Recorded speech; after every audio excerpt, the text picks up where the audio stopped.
Baik, Assalamualaikum warahmatullahi wabarakatuh. Pada kesempatan ini saya akan mempresentasikan hasil penelitian singkat di bidang kedokteran nuklir dalam penggunaan website dari OpenDose. Pada kesempatan ini, topik yang saya bawa adalah komparasi penggunaan jenis-jenis radioisotop dalam pemeriksaan limfoskintigrafi. Sekilas tentang limfosintigrafi, ini merupakan pemeriksaan yang umumnya menggunakan radioisotop berjenis tensium-99M yang diberi label suatu koloid untuk menyalurkan radioisotop ke saluran kelenjar getah bening. Nah, pemeriksaan ini dilakukan untuk memeriksa apakah suatu kanker telah menyebar ke kelenjar getah bening atau tidak. Nah, limfosintigrafi ini juga digunakan untuk memetakan kelenjar getah bening mana yang telah terindikasi atau telah tersebar oleh kanker, baik itu kanker payudara, kanker paru-paru, dan sebagainya, sehingga ahli bedah dapat mengidentifikasi mana kelenjar getah bening yang harus diangkat. Jadi prosesnya itu pada saat pembedahan, pasien akan disuntikan suatu paten biru atau suatu injektor biru yang kemudian dia akan bergerak hingga saluran limfa dan kelenjar getah bening. Nantinya kelenjar getah bening akan berwarna biru. Kemudian dipandu dengan suatu gamma probe, ini akan diidentifikasi oleh ahli bedah mana saja kelenjar getah bening yang akan diangkat. Nah, dalam prinsip kedokteran nuklir, dosis serap dihitung dengan menggunakan formulasi MRID. Ini ada dos target, bisa dihitung dengan persamaan yang di atas. Dos target atau dosis yang diterima, dosis yang terabsorpsi pada target tisu nilainya akan sama dengan penjumlahan antara total dari jumlah banyaknya transformasi nuklir dalam sumber dikali dengan S value, di mana S value ini merupakan dosis rata-rata yang terabsorpsi pada suatu target setiap terjadinya peluruhan inti atom di sumber. Sedangkan TD-nya ini adalah integrasi periode dosis. Nah, S value ini bisa dihitung dengan persamaan yang di bawah ini, di mana perhitungannya dilakukan menggunakan simulasi Monte Carlo dan disederhanakan menggunakan phantom standar. Next. Nah, di sini tadi sudah disinggung bahwa dalam pemeriksaan limfosintigrafi umumnya digunakan tensium 99M. Namun, beberapa penelitian yang saya dapat ada juga yang menggunakan isotop lain seperti gadolium 153 dan indium 111. Di mana yang gadolium 153 atau GD 153 ini digunakan sendiri. Jadi nanti di sini penelitian ini membandingkan, penelitian ini mempermasalahkan ketika menggunakan tensium 199 ternyata nilai SNR-nya turun. Sedangkan ada beberapa literatur yang menunjukkan bahwa gadolium ini punya potensi untuk memberikan gambar pencitraan medis kedokteran nuklir yang lebih baik dengan SNR yang meningkat. Kemudian untuk yang indium 111 ini menggunakan, nah tadi karena kekurangan tensium 99M yang punya nilai SNR yang kecil karena banyak sekali, nanti akan dijelaskan di belakang. Bagaimana di sini dicoba untuk dibuat menggunakan dual isotop, jadi menggunakan indium 11 dengan tensium 99M. Seperti itu. Next kita masuk dulu ke lihat bagaimana distribusi isotop di tensium 199M. Di sini yang paling jelas adalah beta spektrumnya. Kemudian X-ray juga ada beberapa yang warnanya coklat. Nah, tensium 199M ini memiliki hamburan foton yang cukup besar. Jadi sehingga ketika kita menginjeksikan ke suatu organ, maka foton itu kan daya tembusnya cukup besar dibanding dibanding elektron atau partikel alfa. Dengan begitu, beberapa organ yang lain di sekitaran organ target maupun organ sumber itu akan memberikan paparan juga. Nah, ini akan menurunkan nilai SNR, signal to noise ratio pada target. Makanya dua penelitian tadi itu mencoba untuk mengevaluasi dan memperbaiki, mengurangi atau menaikkan nilai SNR-nya. Kalau di sini kan dilihat, apalagi pada rentang energi yang kecil, X-ray yang terbentuk cukup besar, cukup banyak. Next. Nah, lebih jauh lagi kalau misalkan dalam sebuah studi case dalam opendos.org, saya mencoba untuk menaruh atau menginjeksikan cesium 99N di dalam lymph nodes atau kelenjar getah bening. Kemudian akan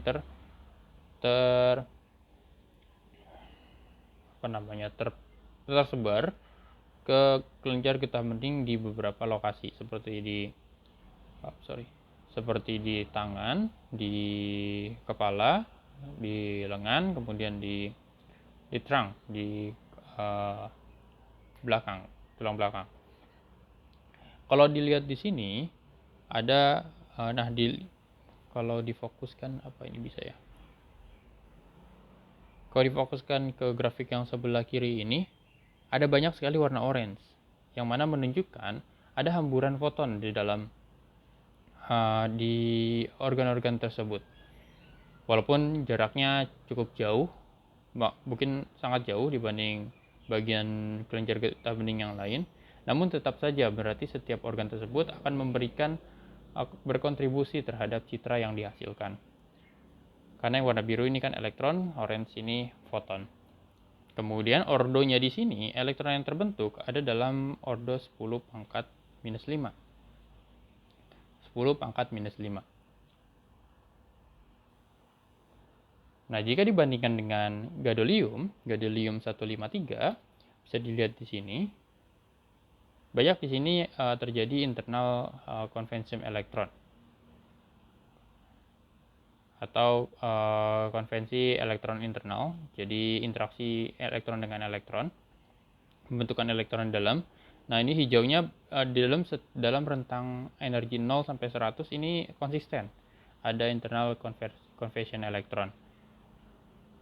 Dalam jurnal yang saya kutip, yang tadi jurnal ada di depan, bahwa gadolium 153 memiliki emisi foton primer yang jauh di bawah di jendela emisi cesium 99M, sehingga memungkinkan bayangan yang diperoleh di jendela transmisi yang terpisah. Yang tadi, maka ketika emisi foton primernya jauh di bawah, maka diharapkan SNR-nya tinggi. Dan itu yang terbukti dalam penelitian ini. Kemudian Kolstak yang jauh lebih kecil dari gadolium 153 akan meningkatkan SNR, oleh karena itu diharapkan dapat meningkatkan deteksi kelenjar getah bening yang lebih optimal. Nah, terbukti di sini, elektron yang terbentuk S-value-nya itu lebih tinggi dari cesium 99M. Kalau sama-sama ordernya minus 5, tapi depannya lebih tinggi 5. Kalau tadi depannya itu 1, yang ini 5, dan hampir konsisten antara 4 sampai 5. Kalau tadi yang cesium 99 antara 1 sampai 2. Dan lihat di bagian ini, bagian oranye-nya hampir tidak terlihat di organ-organ selain di bagian kelenjar getah beningnya. Nah, ini berarti foton yang terpendar itu menjadi kecil ke organ-organ yang lain. Lebih terfokus lah istilahnya ke bagian kelenjar getah bening. Ini lagi-lagi sama, di sumbernya ditaruh di lymph node seperti itu, dan menggunakan phantom MEL yang AM. Nah, kemudian yang ketiga, yang terakhir, ini indium 1111.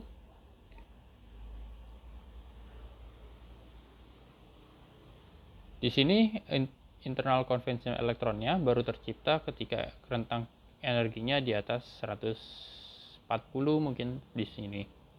Kemudian ada juga sinar gamma, dan sinar X-nya berada dalam rentang energi yang kecil. dibanding yang lain.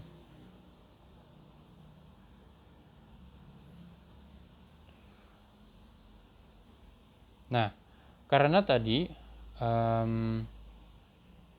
dia memiliki lagi-lagi memiliki yang warna hijau tadi internal convection electron, dan kemudian X-ray-nya berada dalam rentang kecil, maka S value-nya jadi lebih besar lagi, walaupun berada di antara cesium 99M dengan gadolium 153. Jadi di tengah-tengah, karena ordonya masih 10⁻⁻5, tapi bilangan awalnya adalah 4 dan dalam rentang 3 sampai 4. Tadi tensium 1 sampai 2, ini 3 sampai 4, kemudian kalau yang gadolium tadi adalah 5 sampai 6. Dan hal yang hampir serupa dengan gadolium, citra warna atau grafik bagan warna orange-nya ini relatif lebih sedikit dari tensium 99M, tapi juga lebih banyak dari gadolium 153. Nah, makanya ini di doping gitu, dijadikan dual source sama cesium 99M pada pemeriksaan tadi lymphocynclivity. Untuk itu, kalau bisa dilihat dari simulasi menggunakan open dose ini, simulasi sederhana tentunya, maka gadolium 153 ini sangat potensial untuk pemeriksaan lymphoscintigraphy. Hasilnya hampir serupa dengan yang di statementkan dalam jurnal ini, jurnal oleh Frank, yang mana tadi jelas bahwasannya emisi fotonnya jauh lebih kecil. Dengan begitu memungkinkan bayangan yang diperoleh menjadi lebih gap antara yang terhambur sama yang jelas. Jadi itu kontrasnya betul-betul tinggi. Karena bisa dilihat di sini, ini perbedaannya cukup sangat kontras, dimana yang ini biru dan orange, kemudian ada elektron dan ada foton di sini. Tapi kalau lihat dari atas dan bawah sama sekali tidak ada. Berbeda sekali dengan tensium 99M.